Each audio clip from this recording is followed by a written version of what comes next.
Welcome to the Hot Seat Interview. I'm the host, Maggy Martinez, and today we are talking about the economic and political firestorm that is sending shockwave across America. First, President Trump's latest tariff on imported cars has started a strong debate over trade, jobs, and the cost of living. Are these tariffs protecting the American workers or are they punishing American consumers? But that's just the beginning. In a shocking development, both Mexico and Canada has announced they will stop exporting crude oil to the United States. For decades, these two countries have been our allies and among our most reliable energy partners, helping to keep fuel prices stable. Now, with those oil shipments cut off, what does this mean for the U.S. economy? Will gas prices skyrocket? And we are forced to turn countries like Saudi Arabia and Venezuela to keep our energy supply flowing? The stake could not be higher. And today we got two powerhouse political voices ready to battle it out. Democratic political analyst and state member for the Democratic Party, Daunta A says the move are wake-up call for Americans to embrace clean energy and domestic production. Meanwhile, Republican strategist and chair for the Clayton County, Georgia Republican Party, David Hamrick, argued this is proof that energy independence should have always been our priority. So who's right? What happens next? And how will this decision hit your wallet? Buckle up because today's debate is going to be explosive. Let's get started. Let's get straight into it. Presents Starbound Studios starring Maggy Martinez and the Hot Seat Interview. Y ahora con ustedes, Maggy Martinez en Caliente. And now, thank you, gentlemen, for coming to the Hot Seat. Maggie, it's great to be here, and I'd like to congratulate Randy Fine, 6th Congressional District winner in Florida. He's going to replace Mike Waltz. Also, Jimmy Petronas, 1st District winner. He will be replacing Matt Getz down in the Sunshine State. Well, Maggie, I'm excited to be here today as always. And while that was happening, I want to congratulate Wisconsin's own Supreme Court Judge, Miss Susan Crawford, who successfully gained her Supreme Court seat on last evening. And while that was going on, the New Jersey Senator, our very own Mr. Cory Booker, who set the record of what was previously set at 24 hours and 18 minutes, my dear brother Cory Booker filibustered successfully for well over 25 hours. Well, gentlemen, you know, Mexico and Canada has been two of the largest suppliers of crude oil to the U.S., but recent to halt or limit export could send shockwave to our energy market. Daunta, as a Democrat, your party has pushed for clean energy, but with gas prices already rising, isn't this proof that relying less on domestic oil production was a mistake? I do think it was a mistake. Maybe not a severe mistake, but a mistake indeed. And the reason why is because as the former administration was putting an emphasis on clean energy and was seeking to have just a large volume of not only vehicles but other electronics moving towards electric, it was going to really improve our dependence on oil, foreign oil, but it was also going to really make its mark on having clean energy and a clean carbon footprint in our world.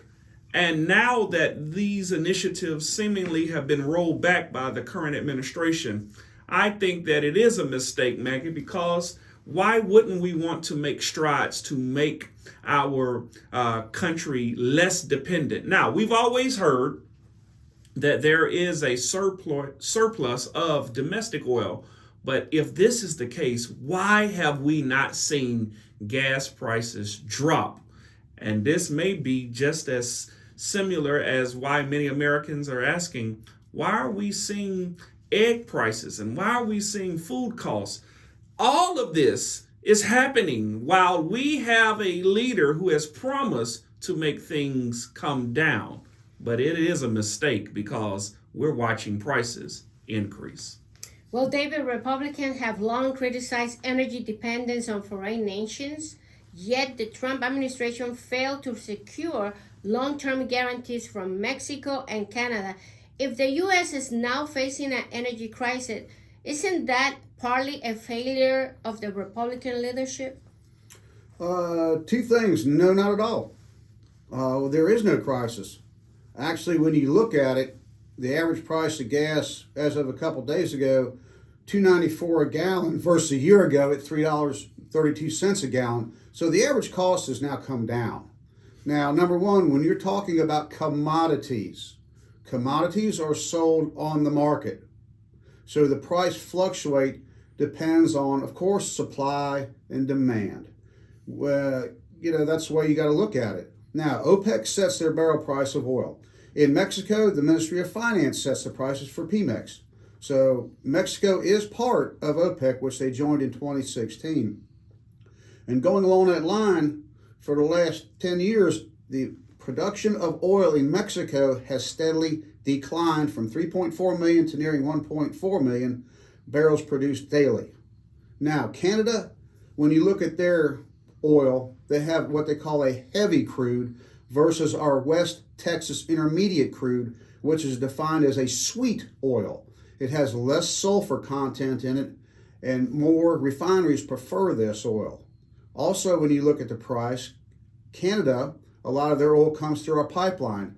So you have to remember a certain pipeline, i.e. Keystone, remember when it got shut down? Yes, that's right. That's how a lot of that oil from Canada gets here. Now they have to truck it.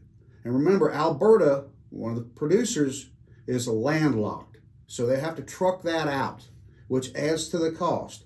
Herein, remember, with Canada, their oil has to be diluted, and some countries will not even accept it because of the high sulfur content to be refined.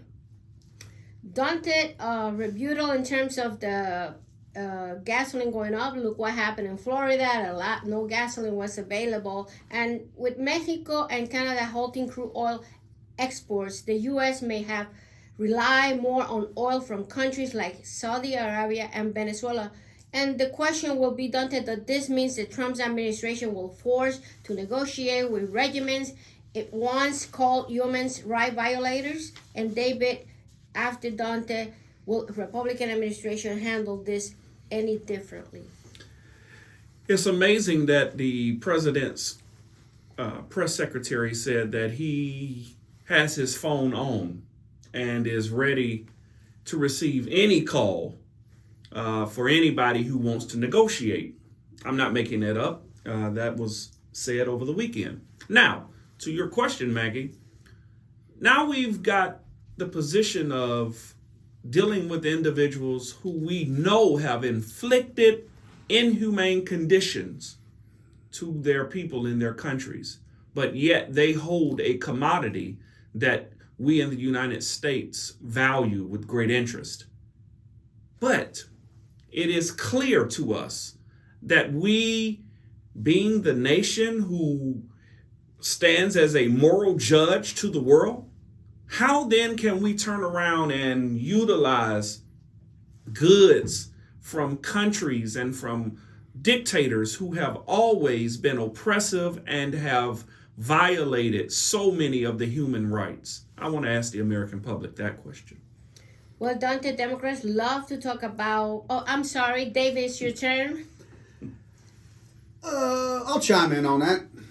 I know, looking at here, Repsol, if I pronounce that, South America, they have been issued a revocation of oil licenses. Now, they develop and produce crude oil products from Venezuela.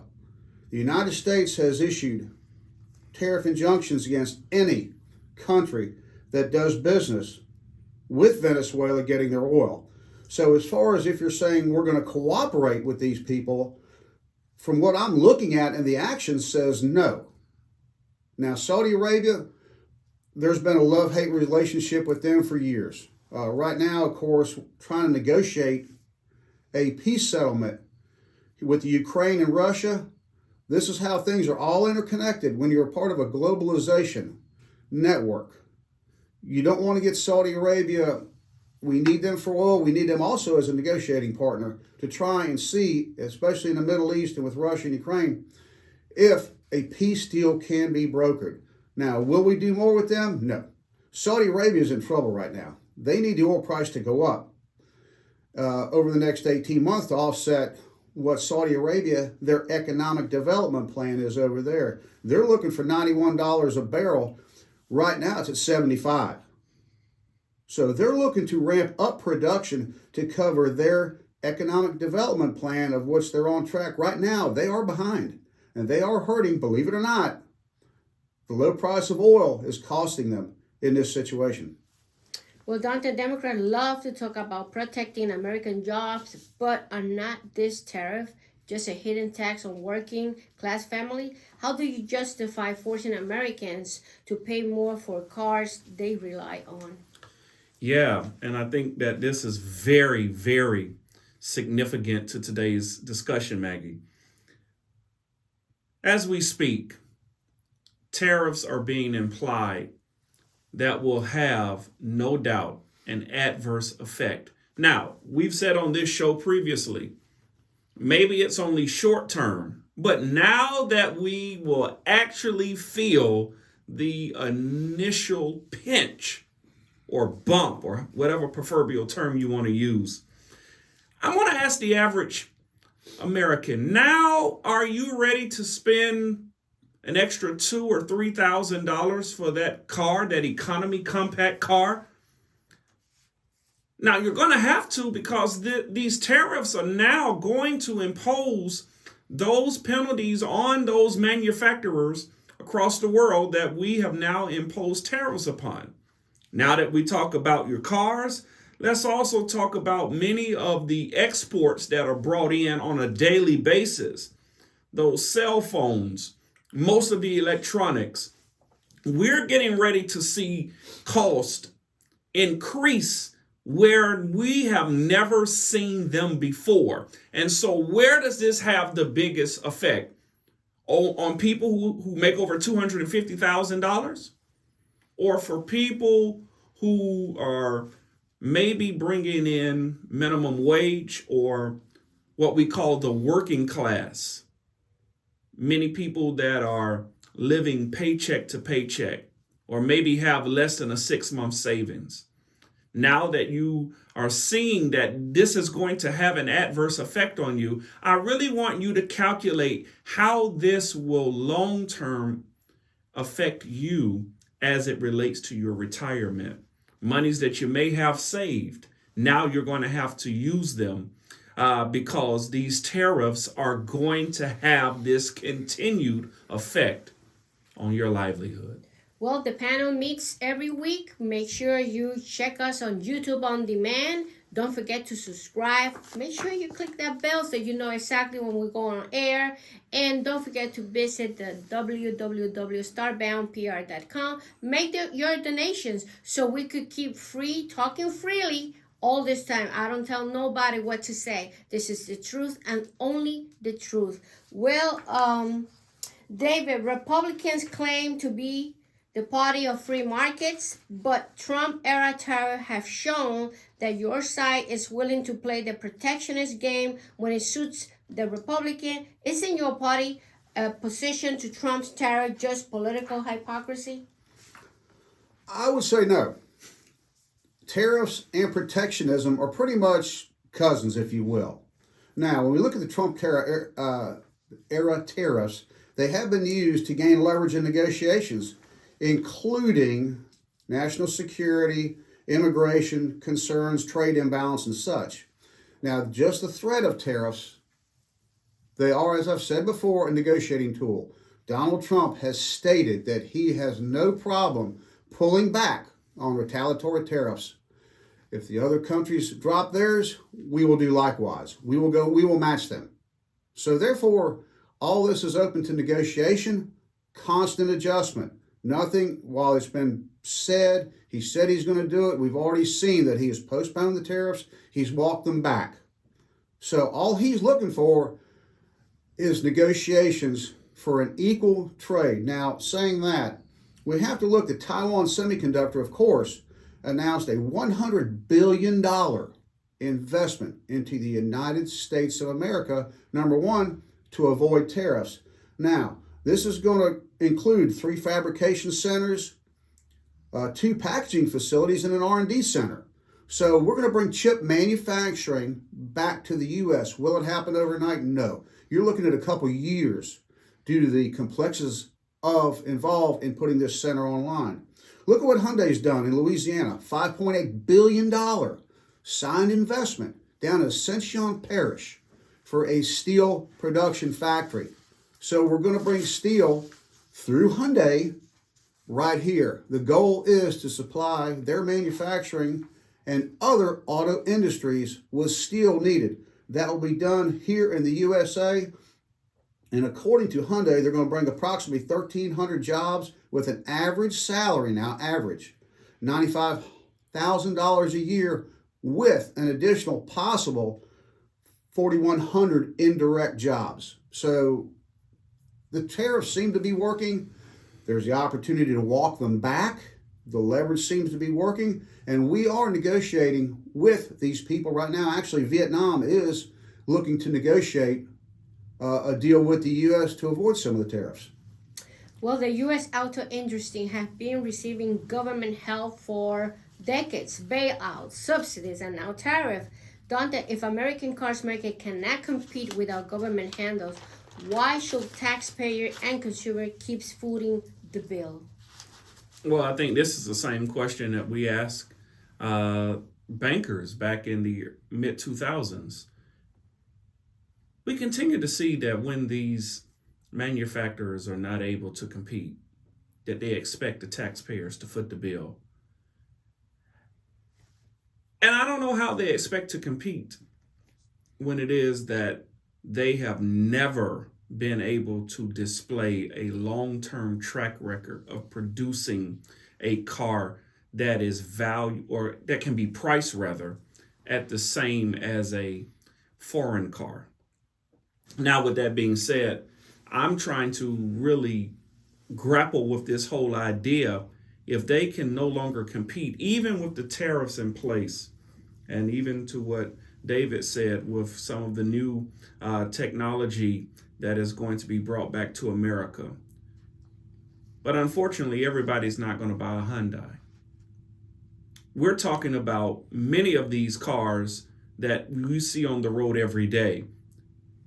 If the American producers cannot still compete, then we're talking about the American public, to the point I made earlier, will be paying on average $2,000 and $3,000, maybe even $4,000 more, including whatever shortfalls that now the American companies will impose in a bailout. And I don't think that's fair to the American public. Well, David, big corporations love free trades when it helps them outsource jobs to cheap labor markets. Without tariff, what's stopping American auto company from abandoning even more U.S. workers in favor of foreign factories? Well, I think we need to look back at our history. Remember, when Bill Clinton signed NAFTA back in 93, took effect in 94, it eliminated almost all tariffs between the United States, Mexico, and Canada. The thought was free trade without tariffs, without a lot of the border restrictions, would increase business between the two and help all three, rather, and increase their economies. Unfortunately, along with that, there was a provision protecting investors. Now, a lot of people pumped a lot of money into companies. They moved a lot of stuff from the United States, moved manufacturing to Mexico. Why? Due to low wages. Now, yes, Mexico had an unprecedented accelerated growth in factories. However, the cost came at they were hiring people at, as we would say, substandard wages. Now, that gave cheap goods on the backs of cheap labor, which, if we're going to be a human rights organization as a country, if we're going to lead the way, then we should not be trying to take advantage of such for our own benefit. Now, when USMCA was signed, we increased 75% of the vehicles were required to be built in North America. And I've said before, that means Mexico, Canada, or the USA versus the 62.5% of NAFTA. Also, it had a provision that the parts and vehicles had to come, if they came from Mexico, the minimum wage had to be at least $16 an hour, which improved their ways of living. It improved their ability to provide for their families, and it also slowed down the transfer of U.S. manufacturing and slowed down the immigration where people were coming over here seeking higher wages. Now they could stay at home. Now they had a better chance to provide for their families and make a decent, honest living. Well, I'm a little bit concerned because if they took it to Mexico, low wages, right? So how are we going to do that in the U.S. when we are asking to increase the minimum wage? So that, it's not really making sense. But retaliation is inevitable. China, Germany, and Japan won't just sit back and take this tariff because now we're in a complete war. Today, President Trump at 4:30 p.m., he will be announcing all the changes that are coming. And Daunta, when other countries slap tariff on American products, won't these policies end up destroying more jobs than they create? And talk a little bit about those low wages and how they compare to what we have now in the U.S. So as I said earlier, we are getting ready to start the war, if you will. The war games are on. And now that they're on, who's going to be the casualty? Who is going to be the casualty? Well, I think now we're going to really see that how can we compete? How is it that we're going to produce more jobs if, and you made this point earlier, if these countries do not negotiate with us? That's a big if. And because that big if is looms so prevalently, today I'm sitting here wondering, how will we compete? Now, when we talk about the American products, yes, there may be some, as David said earlier, there'll be some jobs, there'll be some products that will beef up, but we're going to talk on the larger scale. In many other industries where these jobs went out in the 90s that you spoke of earlier, many of these will not be able to come back into America and pay livable wages. Livable, not just talking about what we said earlier, a minimum wage. I'm talking about a livable wage. And so for that reason, I think it will destroy more jobs than it will create. David, your party favors tariff. You never hesitate to throw tax breaks at billion-dollar corporations, and I'm talking about the Republican Party and the president. If you are so against government interference, why do Republicans let automakers off the hook while expecting working-class Americans to deal with the consequences? Well, right now there's, in Congress, even amongst Republicans, they are discussing, and we'll go back to the old times between, the industrial states and the agricultural states. Those senators and congressmen, especially those guys from Iowa and agricultural based, they have to protect their farmers. So they're looking and asking for certain products to be exempt or have reduced tariffs so they can protect our agricultural exports to make sure that we don't, shall we say, put undue burden on the agricultural community. Now also, there's such little simple things that people don't think of, like importing potash and things for farmers and fertilizer. Very important if you're growing crops, I promise you. So they're working on a workaround, and I know Tim Cole from Oklahoma has discussed this. Even Senator Chuck Grassley has discussed this. Even John Kennedy, Representative Republican out of Louisiana, okay, that he's heard economists say that it's the apocalypse coming up now. Some say it won't have a major impact. We'll have to wait and see. But I know when we go to the auto industry, let's look at what happened last year under the last administration. The UAW said we need more money. Do you know that under the new contract, the average worker assembly line gets paid $42.60 an hour? And guess what? $50.57 if you're in a skilled trade. Now, think about this. $50 an hour at 40 hours a week. It's $2,000. I mean, let's look at it. It's $8,000 a month. Now, of course, they only have to do a 32-hour work week. So when the unions, automotive unions, are holding the manufacturers hostage, and when the White House stepped up and backed all this, no one said a word about the increased cost then, did they? We didn't hear a word. But your costs went up. Nobody said a word because it was the White House that was backing it. So what we do have to look at is what is a fair wage. It depends on where you're coming from. What's fair in one part of the country might not be fair in the other. And as we know, as we've seen, when everybody wants to jump, as I said in Mexico, USMCA wanted to make sure that the folks in Mexico were paid $16 an hour. Here they get paid a lot more. Now, can we sustain this?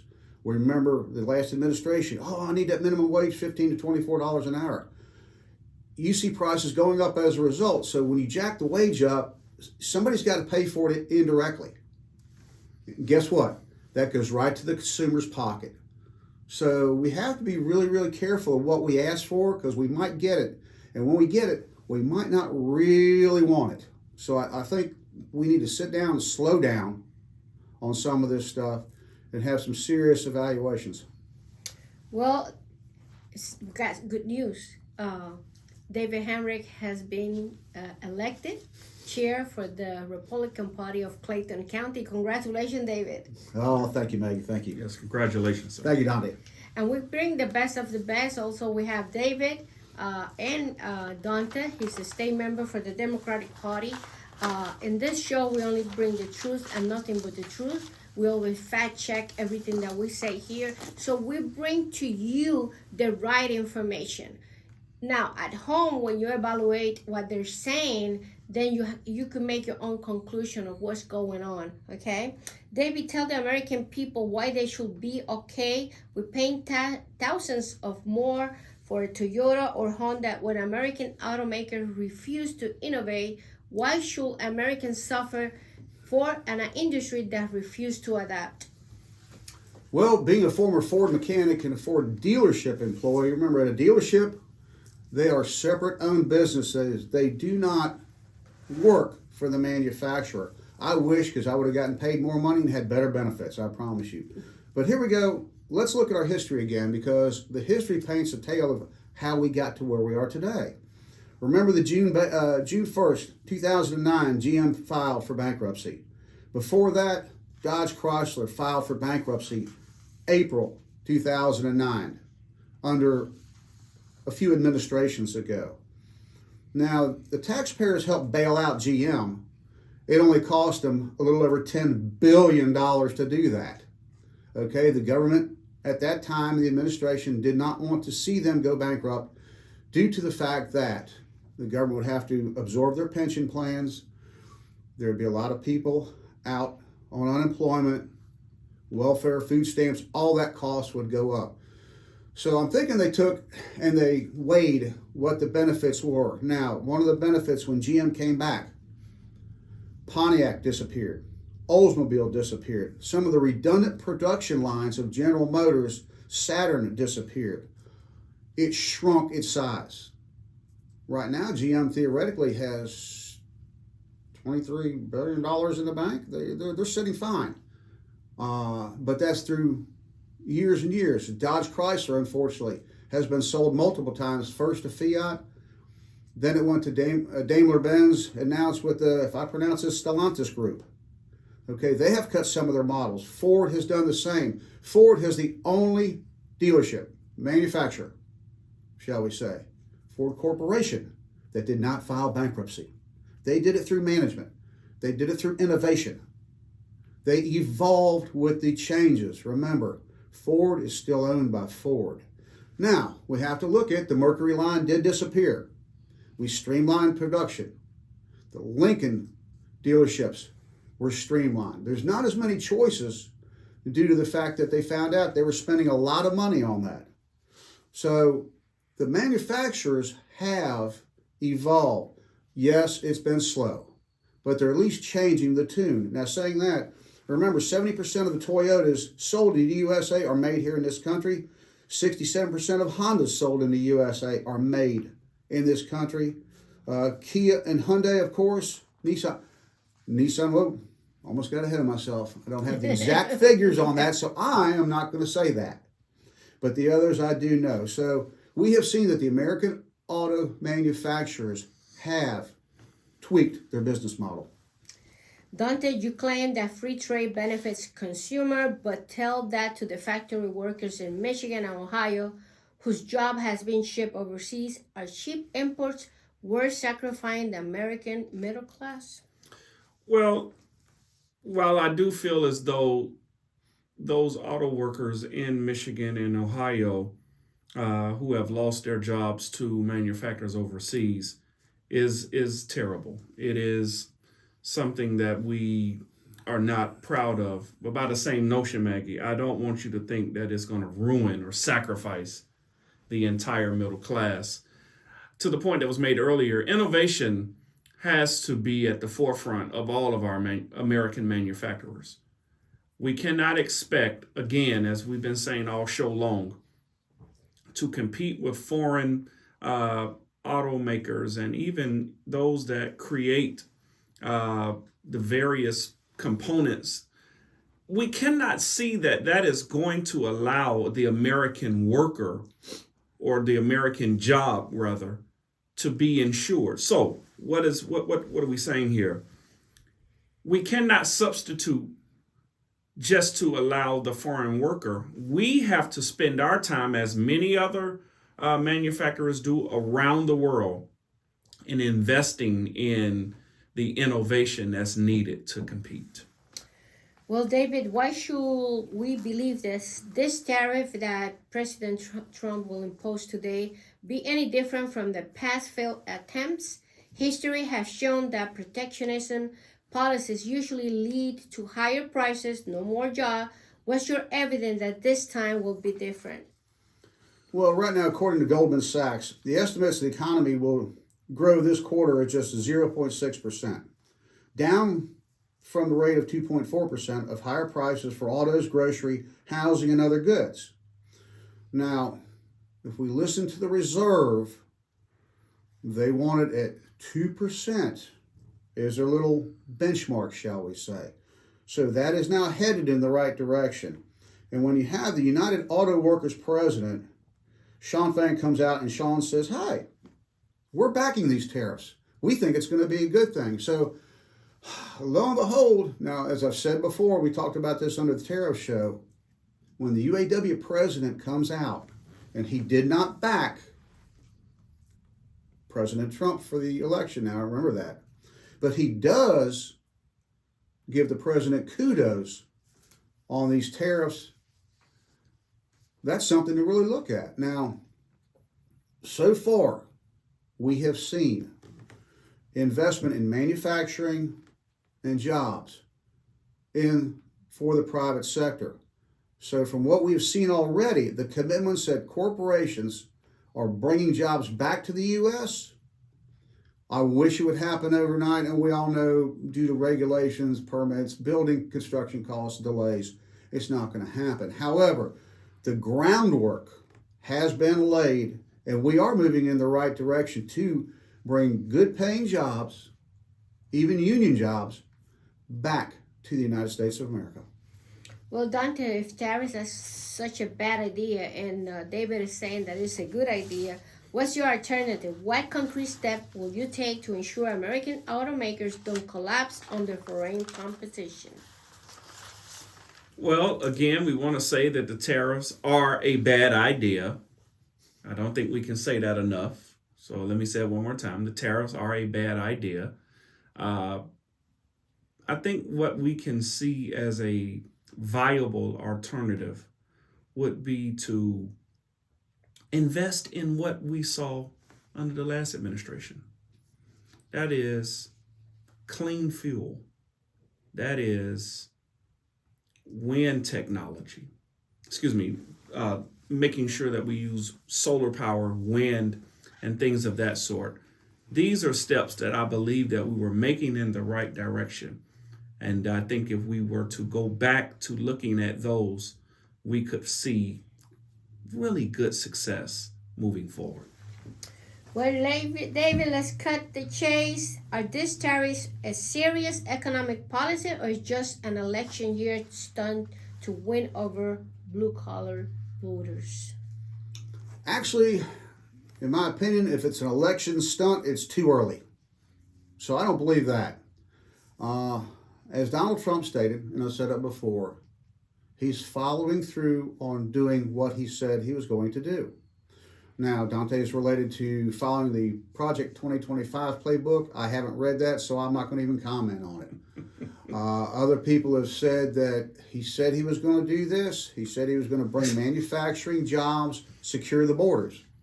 So far, he's done it.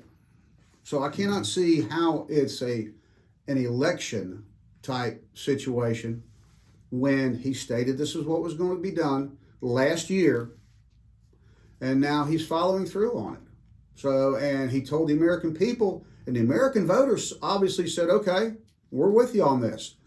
And those are the results. So here again, I think it's too early as an election, shall we say, soapbox detail, if you will. I do think it's too early. Right now, we're waiting to see. I mean, I think even the Republicans, we are waiting to see, along with the Democrats, what will be the result down the road, like say 6 months from now, where we're going to be. Yeah, it's just amazing to me that Project 2025 was crafted by some of the GOP leaders. Our president, for the longest, said that he had no idea what it was. He'd never read it. My colleague, who is the Republican chair of the county, never read it.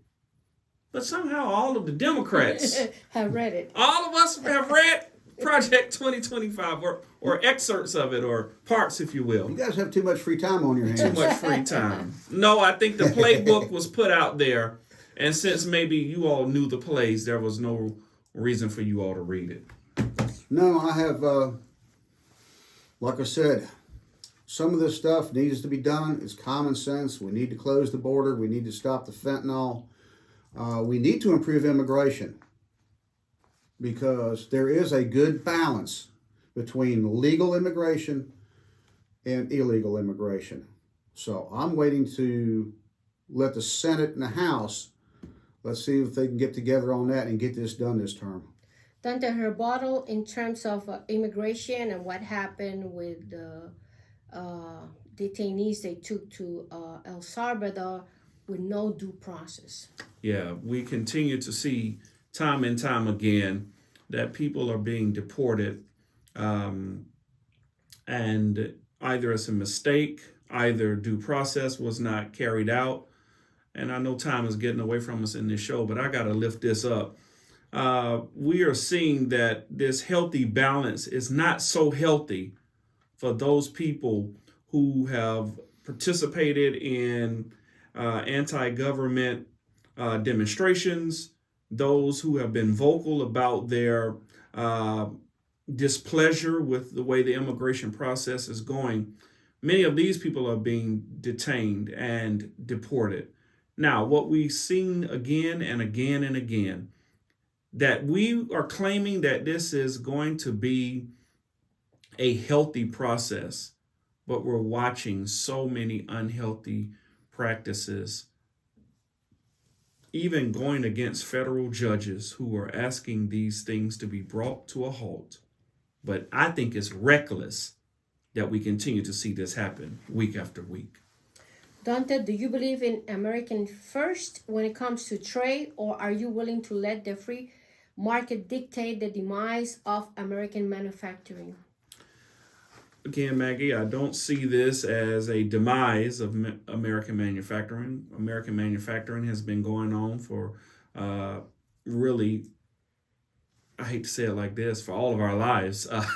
But I think that we do need some sense of free trade. Now, with that being said, yes, I don't think there's a person out there that doesn't want American manufacturing and American goods and American services to improve. But let's just be honest for a moment. If we do not take our monies and invest in innovation and education, then we cannot believe that we're going to compete in a global market. Well, let's address the elephant in the room. There has been growing talk about some of the Donald Trump's most loyal supporters about the possibility of a third term. While the 22nd Amendment clearly limits precedent to 2 terms, Trump himself had hinted that the idea fueling speculation, and we need to be very careful with this because on and on and on, President Trump has demonstrated that he goes above the law in those terms. So everybody is a little bit worried about this, especially when we hit democracy, David. Well, President Trump a couple of days ago was asked that same question as he was headed to a meeting. He turned around and told reporters, that's too far in the future. I'm not even going to discuss or talk about it right now. I've got more important concerns to deal with. Now, he has said this. He keeps hinting. I don't know if he has repeatedly, like he seemingly likes to do, bait the reporters. It seems that he throws little barbs out at them and they jump on it.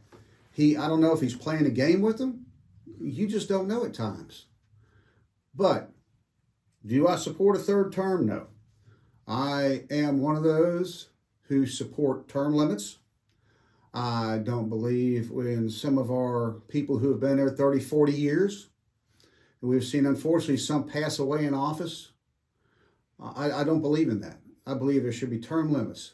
I believe when you finish your duty, you should not be sitting on a fat retirement pension because you lived off the taxpayers' money. We watch every day, let's say every year rather. You put a person in there, you get $173,000 a year, and after a few years, all of a sudden they have millions of dollars. Where did it come from? No. I believe in term limits. He's going to hint and play around with, I could do a third term. If he would have been completely impeached, then actually legally and lawfully, he could run for it.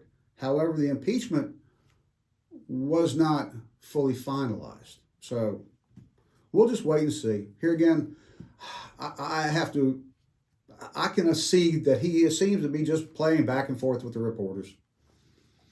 Daunta, as a Democrat, do you see this rhetoric as dangerous to democracy, or is just a political grandstanding? No, I think it was spelled out in that document that nobody seemingly has read but Democrats. David, will you support constitutional amendment to allow Trump or any president to serve beyond 2 terms if the people wanted it? And I think you more or less answered it, but let's take it from you.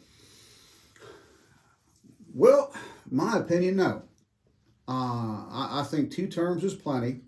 And I think we have to go back years, decades, till we actually have a president who would be young enough to actually carry out 3 terms. Because when we look at the average age of these people getting elected, they're starting off in their 60s. Okay, so you're asking 12 years down the road.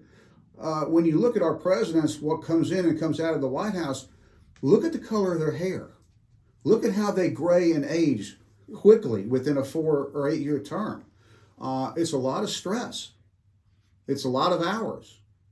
I don't know how they even have time to exercise on the schedule, their high demand schedule. So if the people wanted it, that would be up to them. Here again, going with democracy, if that's what the voters want, then let them decide. But me personally, no. I believe I'm going to stick with term limits, and 2 terms is fine. David, I'll tell you how they can manage. They take golfing trips 2 and 3 times a month to Mar-a-Lago. Well, thank you, gentlemen, for coming. Thank you, Maggie. That was a good one. I do like that. Well, like I said, that's exercise. That's relaxing. As always, I believe this is going to be one of our many topics that is going to be an ongoing discussion. We're going to need to follow up on this. And as always, viewers, thank you for being with us. Maggie, thank you for having me. Today, I want to end this by simply saying the tariffs are in place. The pinch is going to be felt. Pray and trust that it shall not last long. But if it does, if that phone does not ring and the president has nobody to negotiate, remember, you can negotiate in just 2 years and ultimately again in 3. Thank you. Well, thank you, gentlemen, for coming. Well, if today's proof anything is that the debate over tariff and Americans' economy future is far from settled. Are these policies a necessary shield for American jobs or just another government intervention that will backfire on consumers? That is the question that will shape not only our economy but also the political battles ahead. One thing is clear, whether it's tariff, trade wars, or even a lot of talking about the third term for Trump, the decisions being made today will have consequences long after the headlines fade. And as always, the real impact won't be felt in Washington, it will be felt in the wallets of everyday Americans. I want to thank our guest, Democrat Daunta A and Republican David Hamrick, for bringing the heat to the hot seat today. And most importantly, I want you to thank you, our viewers, for turning in and staying informed. This conversation doesn't end here. Join us on social media, share your thoughts, and keep the debate going. Because in politics, the most important voice isn't mine, it's yours.